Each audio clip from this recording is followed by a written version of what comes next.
दोस्तों, इस वीडियो में हम देखेंगे कि वर्कफ्लो से हम एक नया टेम्पलेट कैसे बना सकते हैं। तो नया टेम्पलेट बनाने के लिए वर्कफ्लोज में आइए, टेम्पलेट में टेम्पलेट्स, और आप यहाँ पे प्लस करके एक नया टेम्पलेट बना सकते हैं। टेम्पलेट का नाम आपको थोड़ा प्लानिंग के साथ देना पड़ेगा। जैसे मान लीजिए मैं इसको दे रहा हूँ अमेरिका रीजन में वेस्ट कोस्ट में 1 CP का सेटअप है जिसमें सिर्फ एक इंटरनेट है।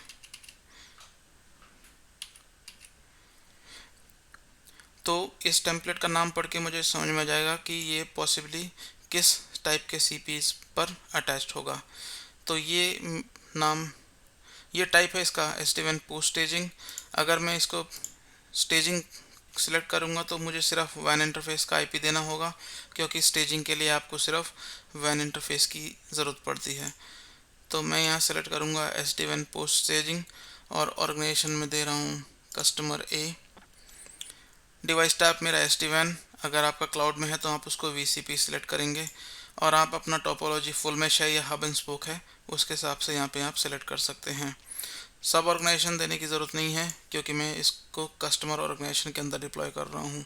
कंट्रोलर मेरा ऑलरेडी एडिड है, और सब्सक्रिप्शन में मैं जो भी मैंने सॉल्यूशन लाइसेंस वर्सा से परचेज़ किया है उसकी डिटेल में डाल दूँगा, और कितने टाइम के लिए वैलिड है वो डिटेल मैं यहाँ पर एंटर कर दूँगा। रिडंडेंट पेयर आपको उस केस में अनेबल करना है जिस केस में आपके साइट पर 2 राउटर हैं और आप उन दोनों राउटर को एज अ प्राइमरी और स्टैंड बाय या एक्टिव यूज़ करना चाहते हैं। अगर यहाँ पे एनेबल आप सेलेक्ट करेंगे तो वो उसके VRRP plus fail over interface भी क्रिएट करके असाइन कर देगा। इस सेटअप को हम अगले वीडियो में करेंगे। अभी के लिए सिर्फ हमने 1 CP 1 इंटरनेट का टेम्पलेट बनाया है, तो हम रिडंडेंट पेयर को छोड़ देते हैं। एनालिटिक्स क्लस्टर ऑलरेडी सेलेक्टेड है और प्रेफर्ड सॉफ्टवेयर वर्जन में 21.2.3 सेलेक्ट करके कंटिन्यू करता हूँ। अब मुझे यहाँ पर इंटरफेस सेलेक्ट करना है, तो इंटरफेस सेलेक्ट करने के लिए मुझे एक WAN इंटरफेस और एक LAN इंटरफेस बनाना होगा। WAN इंटरफेस के अभी ऑलरेडी सेलेक्टेड है, ये ग्रीन लाइन आप देखिए। तो मैं इस पोर्ट को सेलेक्ट करके इस पर क्लिक करूँगा और WAN पर क्लिक कर दूंगा। इससे मेरा पोर्ट 1 जो कि VNI 0/0 है ये WAN के लिए असाइन हो जाएगा। मुझे इसका नाम देना होगा इंटरनेट, क्योंकि मैंने इंटरनेट सिलेक्ट किया था बेसिक में, और मुझे इसका IP स्टैटिकली देना है। मुझे एक दूसरा इंटरफेस भी सिलेक्ट करना है जो कि LAN के लिए है, तो मैं VNI 0/2 LAN के लिए सेलेक्ट कर लेता हूँ और इसको मैं नाम दे देता हूँ LAN।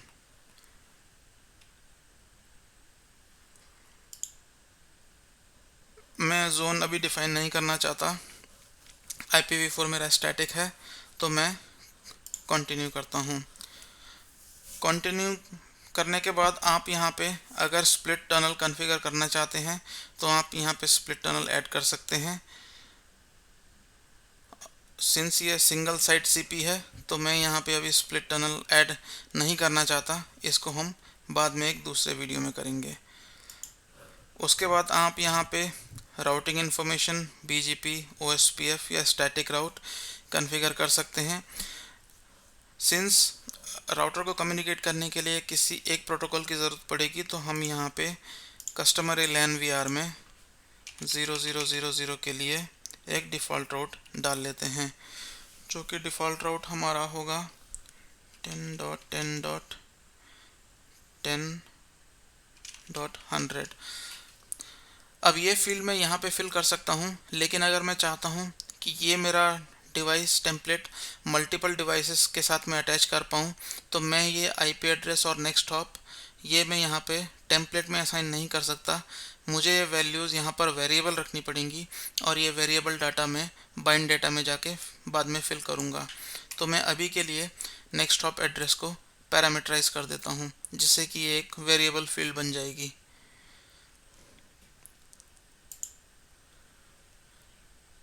मुझे इसको यहाँ पर प्लस पर क्लिक करके ये अब ये ऐड हो गया। अब मैं करता हूँ नेक्स्ट। मुझे अभी इनबाउंड नेट के लिए कोई कॉन्फ़िगरेशन नहीं करनी, तो मैं इसको स्किप करता हूँ और नेक्स्ट में DHCP सर्वर या फायरवॉल की कोई भी सर्विस मुझे अभी ऐड नहीं करनी, तो मैं इसको कंटिन्यू करता हूँ।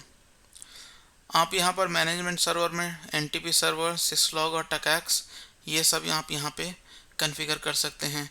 लेकिन सिंस मेरा इस वीडियो का पर्पस सिर्फ एक बेसिक टेम्पलेट को क्रिएट करना है, तो मैं यहाँ पर सिर्फ बेसिक इंटरफेस और स्टैटिक राउट कॉन्फ़िगर करके मैं इसको क्रिएट करता हूँ।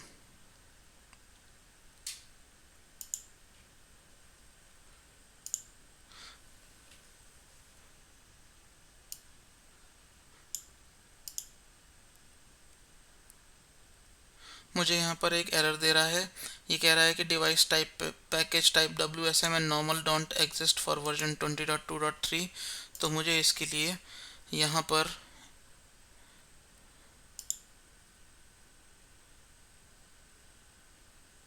मैं इसको खाली भी छोड़ देता हूँ फॉर नाउ। यहाँ पर मेरा ये टेम्पलेट सक्सेसफुली क्रिएट हो चुका है। अब हम इस टेम्पलेट को एक डिवाइस ग्रुप के अंदर डिवाइस क्रिएट करके वहाँ पे अटैच करेंगे और उसके बाद बाइंडिंग क्रिएट करेंगे। ये हम देखेंगे अगले वीडियो में।